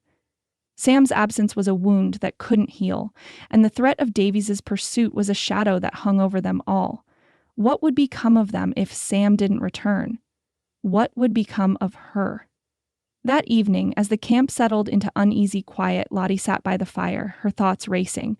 She had been the one to stand up for Sam, to defend him against the accusations of the settlers and the lawman. But in the quiet moments, when the shadows stretched long across the camp, she couldn't help but feel a growing sense of doubt. Reverend Brooks approached her as she sat in solitude, his face filled with concern. "Lottie," he said quietly, sitting beside her, "I know you've trusted Sam. I can see it in your eyes, but you need to be careful. Not everyone here is as forgiving as you." "I know," she whispered, her voice raw, "but I can't turn my back on him. He's not the man they think he is." The Reverend studied her for a long moment before speaking again. "I understand your loyalty, but loyalty can be a dangerous thing, Lottie. It can blind you to the truth. You have to ask yourself, is your faith in Sam strong enough to carry the weight of what's coming?" Lottie didn't answer right away. The fire crackled between them, sending sparks into the air. She thought of Sam, of his rough hands and the quiet strength in his eyes, the way he had protected them all without hesitation. She thought of the way he had looked at her when he had left, as if he had been torn between his duty to them and the ghosts of his past. "I believe in him," Lottie said softly, her voice barely a whisper. "And I have to believe he's out there, trying to make things right. I can't give up on that." Reverend Brooks didn't respond, but his silence spoke volumes. He was proud of her strength, but he knew the danger in blind faith. The storm was coming, and he feared for her heart, for all of their hearts. Later that night, Lottie lay awake, her mind swirling with doubts and fears. The outlaws were still out there, lurking in the shadows. The marshal was still on their trail. And Sam, the man she had come to believe in, had disappeared into the night, leaving her with nothing but memories and a faint hope that one day he would return. She heard the distant howl of coyotes in the night, a sound that only seemed to deepen the tension in her chest. The fire flickered low, casting long shadows on the canvas of the tent. Lottie closed her eyes, her heart heavy with uncertainty. Would Sam return? Or had he truly left them all behind, swallowed up by the shadows of his past? The night stretched on, filled with unanswered questions, and Lottie's faith in Sam flickered, like the dying embers of the fire, fragile and uncertain. But she would not give up. Not yet. The rocky overlook stretched out before Sam, the jagged stones cutting into his legs as he crouched low to the ground. His breath came in ragged gasps, his heart a heavy thud in his chest. He had ridden through the night, the miles passing in a blur of exhaustion and guilt, but the final stretch had been the hardest. His horse had slowed, and Sam had pushed on alone, all the while questioning whether he was making the right decision. He had thought of leaving them all behind, thinking he could protect Lottie, protect them all by keeping himself in the shadows. But something had shifted during those long days of wandering. The silence that filled the space between the guilt and the loneliness had become unbearable. Sam knew he couldn't stay away any longer. He hadn't been able to shake the image of Lottie's face, her quiet strength in the face of mounting uncertainty, and the thought of her, of all of them, falling victim to the same men who had shaped his past was more than he could bear. From the rocky outcrop, Sam scanned the wagon train below. The camp was still in the early stages of waking up. The settlers were stirring, the sounds of boots on the ground, the creaking of wagons, and the soft hum of voices in the distance. But something wasn't right. He narrowed his eyes and focused on the outskirts of the camp, the shadows between the wagons. He could just make out the figures of men moving stealthily in the distance, their dark silhouettes blending with the underbrush. Sam's gut tightened. He didn't need to see their faces to know who they were. The outlaws. They were waiting, planning, and once they attacked, there wouldn't be much hope for the settlers to stand their ground without help. Sam's hand gripped the reins of his horse tightly, the leather digging into his skin. He should leave. He should ride off into the distance and let the law take its course. But the thought of abandoning them again, especially Lottie, was something he couldn't stomach. His past had followed him far enough, and he had no intention of letting it drag them all down. With a deep breath, Sam swung his leg over his horse and urged it forward. He didn't have time to waste. If he was going to warn them, he had to do it now. The sun had barely crested the horizon when the camp began to stir. The settlers had barely begun their morning routines when the sharp sound of hooves galloping across the dirt reached their ears. Lottie was helping a few children with their packs when she heard the commotion. At first, she thought it might be one of the scout riders coming back, but when the familiar shape appeared through the morning haze, her heart skipped a beat. Sam. He was riding hard, his horse kicking up dust behind him. His expression was grim, his eyes scanning the camp even as he urged the horse forward. The sound of hooves echoed in the still morning air as Sam pulled his horse to a sudden stop in front of the Reverend and the others, the urgency in his posture impossible to miss. "Outlaws!" Sam shouted, his voice ragged from the ride. "They're coming! Get ready!" A gasp rippled through the camp, and a few settlers recoiled in fear, eyes wide with suspicion. Some looked at Sam, their hands reaching for the weapons they'd kept nearby in case of danger. Others stepped back, uncertain whether to trust him. Lottie's heart leapt in her chest. She had never been so relieved to see him and so furious all at once. She had left. He had walked away, leaving her behind, and now here he was, returning with the very danger he had promised to protect them from. "Sam," Lottie whispered, stepping forward, her face a mixture of confusion and relief. "Why did you leave?" But Sam didn't answer her. His eyes were locked on the rest of the settlers, scanning their faces for any signs of panic. "We don't have much time," he said, his voice commanding. "Get your guns. We're going to have to fight." Before anyone could respond, gunfire rang out. A shot sliced through the air, striking the ground just short of the wagons, and another shot followed, this one closer. The outlaws had already begun their attack, their figures emerging from behind the trees and wagons, guns raised and ready. Sam reacted instantly, pulling his own weapon from his holster and taking cover behind a wagon. The sound of shots and shouting filled the air as settlers scrambled to defend themselves. Sam moved quickly, his instincts kicking in, directing people to take positions and organize themselves as best they could. Lottie, heart pounding, grabbed the nearest rifle and took her place beside him, her hands trembling. But she stood firm. She had seen Sam's courage before, and now she would stand beside him, just as she had promised. Amidst the chaos, Lottie noticed something off. Jed, who had been quick to take cover, was positioned behind a wagon at the far end, firing shots, but his aim was off. She couldn't be sure, but the timing of his shots didn't seem right. He was shooting, but he wasn't firing with the accuracy she had seen before. Her thoughts were interrupted by the deafening sound of another shot, followed by the retreating figures of the outlaws, disappearing into the distance as quickly as they had come. The smoke from the gunfire hung in the air, and the camp was filled with the scent of burned powder. The first wave of danger had passed, but the cost was clear. A few settlers had been wounded, and the whole group was shaken to their core. Sam emerged from behind the wagon, his face set in grim determination. He looked around, taking in the damage, and then turned to the Reverend. "You'll be back. "We need to move, now." The sun was high when the cleanup began. Settlers worked together, tending to the wounded and checking the perimeter, but their movements were slower now, more cautious. Sam walked among them, his eyes scanning the horizon, his mind racing with 100 thoughts he couldn't push aside. Lottie found him near the edge of the camp, her steps quick as she approached. She wanted to demand answers, to ask him why he had left them, but she couldn't bring herself to do it. Not now, not with the danger still looming. Instead, she stood before him, her arms crossed over her chest, her gaze unwavering. "Why did you leave?" she asked softly, her voice thick with emotion. "Why did you leave me?" Sam looked at her, his face drawn with exhaustion and guilt. "I thought it was the only way to keep you safe," he said quietly. "I thought if I stayed, the danger would find its way to you, to all of you. I didn't want that." Lottie's heart twisted. She wanted to scream at him, to tell him how much it hurt, but she couldn't.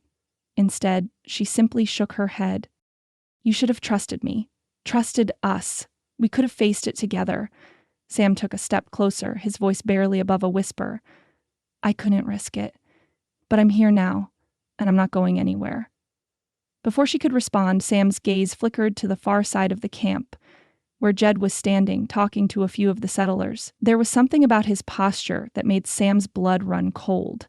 A subtle shift in the way Jed held himself that made him question everything he had seen earlier. He watched Jed for a long moment, his instincts telling him that something wasn't right. The direction of Jed's shots, the timing. There was more to this than he had initially realized, and if Jed was involved with the outlaws, then the danger they faced had just gotten even worse. Sam moved toward Jed, his voice low but filled with suspicion. "What do you know about the outlaws, Jed?" Jed's eyes flickered, but he quickly masked it with a smirk. "Nothing," he said smoothly. "I've been doing my part to keep everyone safe, but it looks like you've got things well in hand now, don't you?" Sam didn't buy it. He could feel the weight of the betrayal pressing down on him, but there was no time to confront Jed fully. The group needed to move, and they needed a plan. "We'll head out at first light," Sam said, his voice firm.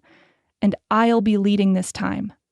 Lottie watched him, her heart torn. Sam had returned, but the cost of his return was clear. more danger, more uncertainty, and the shadow of betrayal hanging over them all. But as she looked at Sam, standing tall despite the weight of his past, she knew one thing. No matter what lay ahead, she would follow him.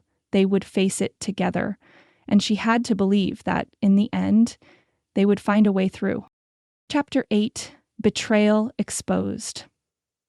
The narrow canyon seemed to tighten around them as the wagon train moved through its winding path, the jagged cliffs towering above like silent sentinels. The dust kicked up by the wagons hung in the air, mixing with the dry scent of the canyon floor, where rocks jutted out at strange angles and scrubby brush clung to the harsh landscape. Lottie kept her eyes ahead, her heart pounding in her chest as she silently prayed for a smooth passage. The sense of unease from the previous days had not subsided. It only seemed to grow with each mile. It was too quiet.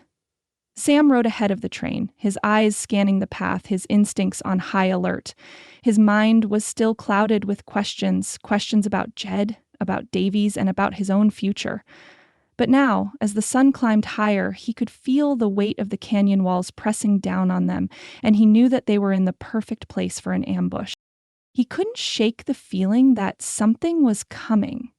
He had barely started to turn toward Lottie, ready to call out a warning, when the ground shook with the thunderous roar of boulders being loosened above them. "Look out!" someone screamed. The cry rang out in the tense air, followed by the deafening sound of rocks tumbling down the cliffside. The outlaws had found them, and they were striking from above. The wagon swerved, the horses rearing in panic as the massive stones rained down, blocking their escape route. Gunshots rang through the canyon, and chaos erupted around them. Sam's instincts kicked in, and he dove for cover behind a nearby boulder. The deafening noise of the gunfire, the horses screaming in panic, and the smell of smoke and powder filled the air. He scrambled to his feet, searching for the source of the attack. And then he saw it. Jed. Jed of all people, standing by a boulder near the edge of the canyon. Sam's heart dropped. He had suspected something was off, but now, with his eyes fixed on Jed, it was undeniable. Jed wasn't taking cover or helping. No, he was signaling to the outlaws, his hand raised in a subtle but unmistakable gesture. Sam's stomach churned with the realization. Jed had been a traitor all along. He had played them all, fed them lies, earned their trust, and now, with the outlaws ready to finish what they had started, Jed was one of them. Without thinking, Sam sprang into action. He moved swiftly, dodging the barrage of gunfire, his heart pounding as his mind raced through the chaos. He had to stop Jed before the entire wagon train was wiped out. He couldn't let this go any further. Not after everything they had been through. "Jed!"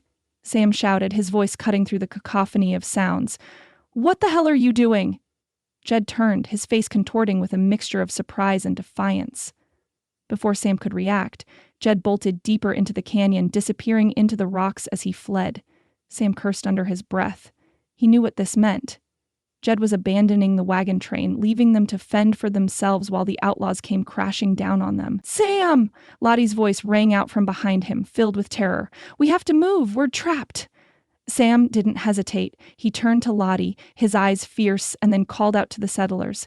"Get to the canyon exit! Now! Move! I'll cover you!" Lottie ran toward him, her face pale but determined. Together they began to organize the settlers, directing them through the narrow gap in the canyon walls, away from the falling rocks and the oncoming gunfire. Sam moved quickly, his revolver at the ready, firing off shots when necessary to clear a path for the families. It wasn't easy.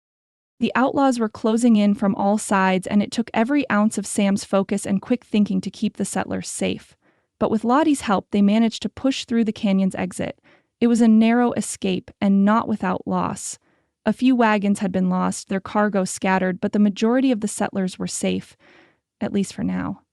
By the time they reached the open plains, the sun was dipping low in the sky, casting long shadows across the land. The wagon train was battered, the settlers shaken to their core. They had made it out, but they had lost much in the process. As Sam surveyed the camp, he knew the danger was far from over. The sound of hooves galloping toward them broke his thoughts, and he turned, his hand instinctively going to his gun. The figures riding toward them were unmistakable, Marshal Davies and his posse. Sam's pulse quickened. He had hoped to avoid this moment, but now it had come. Davies had been on his trail since the beginning, and the lawman would stop at nothing to bring him in. The Reverend moved toward Sam, his face filled with concern. "Sam, it's time," he said quietly. "We have to face him." Before Sam could respond, Davies and his posse arrived, their horses kicking up the dirt as they reined in at the edge of the camp. Guns were drawn, but not aimed at the settlers. The lawman's eyes narrowed as he looked at Sam, his voice cold and filled with accusation. "Rivers," Davies said, his gaze locking onto Sam's. "You've caused enough trouble. It's time to end this. You're coming with me." But before Sam could speak, the Reverend stepped forward, his voice pleading. "Marshal, Davies, please, we need your help. The outlaws, they're still out there, and Jed has betrayed us. We can't fight them off alone." Davis paused, his gaze flicking to the Reverend and then back to Sam. He looked around at the battered group of settlers, the blood-streaked faces, and the few who were still tending to the wounded. The lawman's expression softened, just a fraction. "I'll give you a hand," Davies said reluctantly, his voice gravelly. "But only because it's clear you're not the threat here. Not anymore." Sam's heart sank as he looked around at the settlers, their faces filled with a mixture of relief and distrust. He didn't know what had changed in Davies's mind, but the lawman's grudging acceptance was a small victory, and he knew they needed all the help they could get. "Fine," Sam said, his voice low but filled with determination. "We fight together, for now, but I'm not running anymore." As the camp settled into a temporary truce, Sam found himself beside the fire, his thoughts a storm of emotions. He had never wanted to be here, never wanted to be a part of this fight, but now, with the outlaws and Davies's men closing in, Sam knew he had no choice but to stand his ground. Lottie approached him, her face drawn, her eyes filled with a mixture of anger and relief. She sat beside him without a word, the quiet tension between them speaking volumes. Sam turned to her, his heart heavy with guilt. "I'm sorry," he said quietly, his voice rough with emotion. "I should have stayed. I should have trusted you." Lottie's gaze softened, her hand finding his. "You did what you thought was right," she whispered. "But you're here now, and that's all that matters." Sam squeezed her hand, a small but genuine smile tugging at his lips. For the first time in a long while, he felt like he might have a chance to make things right. But the threat of the outlaws and Jed's betrayal still loomed large. The battle was far from over, and Sam knew that what lay ahead would test them all. But with Lottie by his side and the settlers rallying together, they might just have a fighting chance. As night fell over the camp, the crackling of the fire was the only sound that filled the silence. But even as the flames danced in the darkness, Sam knew that the true battle had only just begun. The grayness of pre-dawn spread across the land like a shroud, casting everything in a quiet, somber light. The camp was already stirring, despite the hour, as the wagons slowly creaked to life under the careful hands of the settlers. Sam stood near the edge of the camp, his eyes fixed on the rising horizon, his thoughts racing. The plan was in motion. Everything depended on it now. Marshal Davies had been with them for hours, talking strategy, setting up positions. He and Sam had spent the night plotting their course of action, using the terrain's natural gullies and rocky outcrops to create a trap for the outlaws. They would be ready. The outlaws would attack at dawn, as they always did. But this time, they would be the ones caught off guard. "We need to move fast when they come. Get the rifles in place," Sam said quietly, his voice firm with determination. "We'll hold them off long enough for everyone to get into the wagons." Davies nodded, his face grim. "We'll take them out from the ridgeline," he said. "I'll have 2 men at the far end, watching for any movement. You take the right flank." Sam met his eyes, silently acknowledging the weight of their responsibility. The outlaws were ruthless, and they had already shown that they were willing to do anything to get what they wanted. But Sam was ready. He had been ready for this moment for a long time. He wasn't going to let these people, these families, suffer because of his past. "I'll organize the settlers," Sam said, his voice low but filled with resolve. "You just keep your eyes on the ridge. We need to keep them from flanking us." Lottie, who had been quietly observing from a distance, approached them with a determined look on her face. She had been helping organize the children, making sure the youngest were safely tucked into the wagons. But now, she was ready to do more. "Sam," she said, her voice steady but filled with emotion, "I want to help, I'm not staying back in the wagon this time. Sam's eyes softened at the sight of her courage. He knew she wasn't going to back down, no matter what he said, but he could feel the weight of the danger hanging over them both. Lottie, he said gently, I can't have you out there in the open. It's too dangerous. She shook her head, her chin raised. I'm not going to sit this one out. I'm helping with the children, and I'll be in the wagons if it comes to that. Sam didn't argue further. There was no use in trying to change her mind. He knew she was as determined as he was, and he respected that. All right, he said, his voice softer. Just stay low and keep the kids safe. We'll get through this. As the wagons rolled into position, everyone braced themselves for what was to come. Sam gave a final glance to the horizon, where the first light of dawn began to peek over the canyon walls. Silence stretched, the calm before the storm, and Sam's pulse quickened. Every muscle in his body was tensed, ready for the fight that was coming. The first shot rang out, breaking the silence like a crack of thunder. Gunfire erupted from the ridgelines above, and the outlaws, hidden in the shadows, began their assault. The wagon scrambled to find cover, and chaos descended upon the camp. Sam's heart pounded in his chest as he moved quickly, directing settlers to safer positions, urging them to stay low. The outlaws had attacked with precision, coming from multiple angles, but they hadn't counted on Sam's preparation. The settlers, though frightened, were quickly organizing themselves under his command, moving with purpose, using the terrain to their advantage. Sam moved to the right flank, his revolver drawn, his eyes scanning the chaos. He could hear the steady thudding of hooves as the outlaws charged forward, the smell of gunpowder thick in the air. He fired off several rounds, each shot ringing true, forcing the outlaws to take cover behind the rocks. But then he saw him. Jed, the traitor. The sight of him, firing at the settlers with deadly intent, sent a surge of rage through Sam's veins. His heart hammered in his chest as he took cover, his eyes never leaving Jed's position. Jed, Sam shouted, his voice hoarse with anger. You traitor? Jed turned, a wicked grin spreading across his face. Thought you'd gotten rid of me, did you? He sneered. You were always a fool, Sam, always thinking you could escape your past. The two men faced each other across the battlefield, the gunfire from all sides deafening. Sam's fingers tightened around his revolver, his breath coming in shallow gasps. This was it, the moment he had dreaded for so long, the moment he would have to face the man who had betrayed him. Leave now, Jed, Sam said, his voice low but full of warning. You've already caused enough harm. Jed laughed bitterly, his eyes cold with malice. You don't get to tell me what to do anymore. You're no better than I am, Sam. With a roar, Jed charged at Sam, his gun drawn. Sam was faster, moving with the precision he had honed over the years.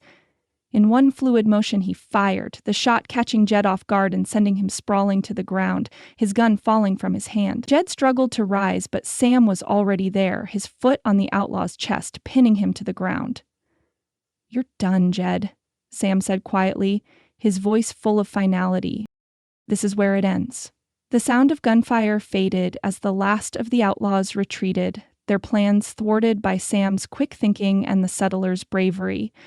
Smoke still hung in the air, and the camp was eerily quiet as the dust settled.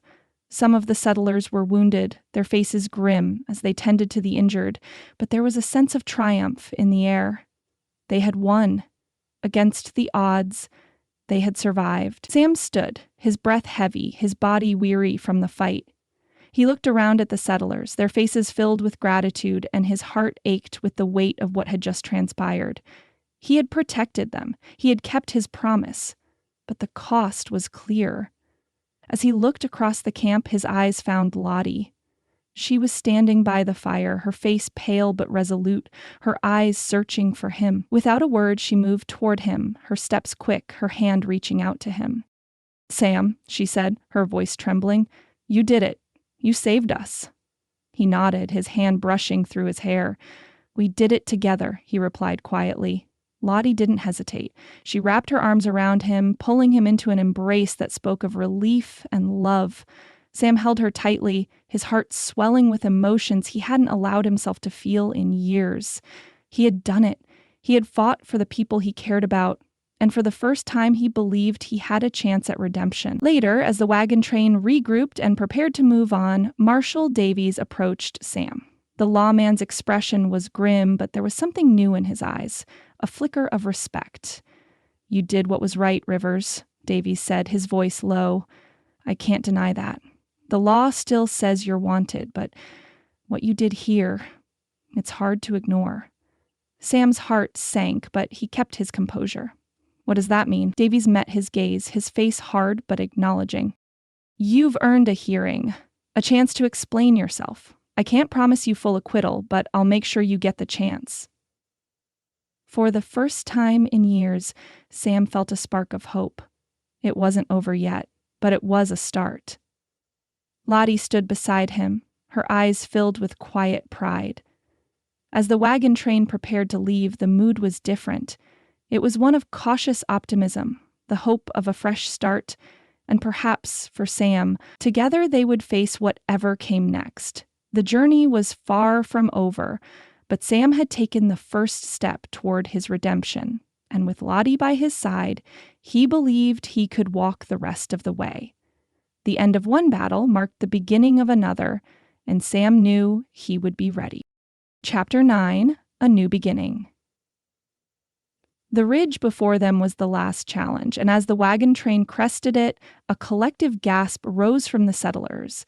Before them lay the valley, a sprawling patch of fertile land, dotted with green and edged by distant mountains that reached toward the horizon. The valley was still untamed, a canvas for new beginnings.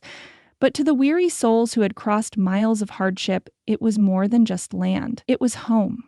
Lottie felt a lump rise in her throat as the wagon train paused, the sound of hooves and wagon wheels quieting for a moment. The weight of their journey, the fear, the exhaustion, the losses, had all led them to this. They were here. They had made it. And for the first time in months, she allowed herself to breathe. Tears welled in her eyes as she looked around. Some of the families had already begun to weep, their faces filled with the overwhelming sense of relief. After everything they had endured, they had arrived. The Reverend, standing tall at the front, raised his hands toward the heavens, and the settlers fell quiet as he offered a prayer of thanks. "Thank you, Lord, for bringing us here." Reverend Brooks's voice rose over the silence, filled with the deep conviction that had always guided him. "Thank you for the strength of these people, the courage that has carried them across the wilderness. And thank you for this land, a land where we can begin anew." Lottie's heart swelled at the words, and she felt Sam's steady presence beside her. He hadn't said much since their arrival, but she could feel the shift in him. The weight he had carried was lightened now, his posture straighter, as if he too could finally allow himself to hope again. As the prayer concluded, the settlers began to dismount and unload the wagons, claiming plots of land, their faces filled with the joy of new beginnings. The sound of excitement filled the air as men, women, and children eagerly sorted through their supplies, their eyes wide with the promise of their future here. The sense of euphoria was almost tangible, like a weight lifting from their shoulders. Behind them, Marshal Davies rode forward. His presence was less an interruption now than it had been days ago, and when he approached Sam, his face was unreadable, his gaze steady. But there was a slight shift in his eyes, a respect earned through the events that had transpired. "I've spoken to the local authorities," Davies began, his voice quieter than usual. "Given your actions in defending these people, Sam, I'll be testifying on your behalf. You'll have a chance to clear your name, a real chance at a second life." Sam stood taller at the words, the burden of guilt that had clung to him for so long lightening just a fraction. For the first time in so long, he felt the stirrings of something like hope. Hope that he might not have to run from his past forever. That redemption was not just a distant dream, but something he could grasp with his own hands. "Thank you, Marshal," Sam said, his voice steady. "I'll take whatever chance I can get." Davies nodded once and then turned his gaze to the settlers, who had begun to claim their plots of land. His eyes lingered on them for a moment, watching the people who had stood by Sam despite everything. With a short, almost reluctant nod, he turned his horse and rode off, leaving the settlers to their work, but with one last glance towards Sam, a silent acknowledgement of his heroism. The days that followed were filled with movement, new homes taking shape, the sound of hammering as the settlers worked together to build their future. But for Sam, there was a sense of completion, a sense that the journey that had begun with a trail of doubt and pain was finally coming to an end. He didn't feel completely at peace yet, but he was closer than he had been in a long time. As he worked beside the settlers, hauling wood and helping to set up the new community, Sam noticed something had changed. The once suspicious glances from some of the families, they no longer looked at him with distrust or fear. There were no more whispered conversations when he passed by. The gratitude they had once offered in hushed tones was now open, a quiet acceptance that he was one of them. Lottie had been busy as well, her own hands full with organizing, helping the children settle, and offering support to the women who were trying to make a new home. But when their eyes met across the camp, Sam saw something else in her gaze: pride and love, and a promise of a future they would share.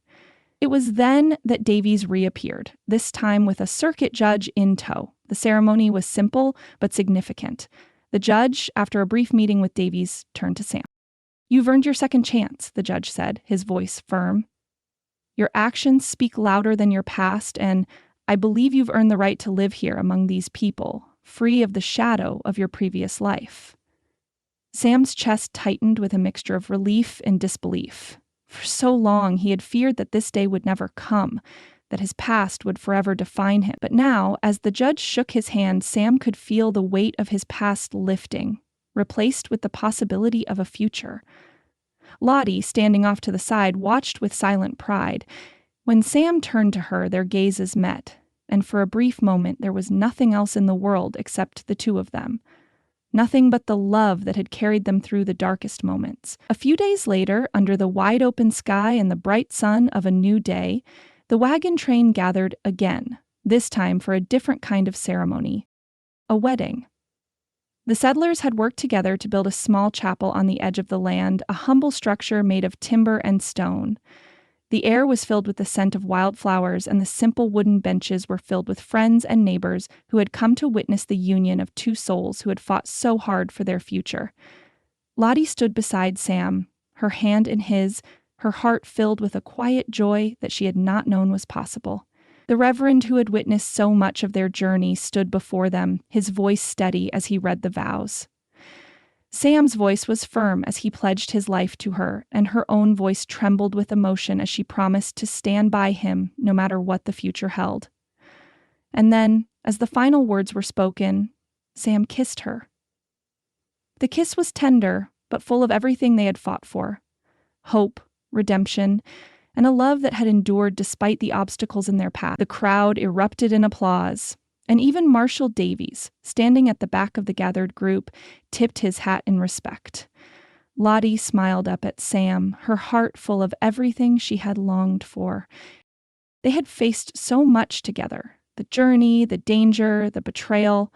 But now, as they stood together under the open sky, she knew that this was just the beginning of their new life. As the settlers cheered and the children ran around them, throwing blossoms into the air, Sam held Lottie close, his heart finally at peace. He had found his redemption, not in the eyes of the law, but in the love and trust of the people who had come to call him one of their own. The wagon wheels had come to rest, but their journey was far from over. It was a new beginning, a promise of a life built on love, faith, and the promise of a future that would never again be overshadowed by the past.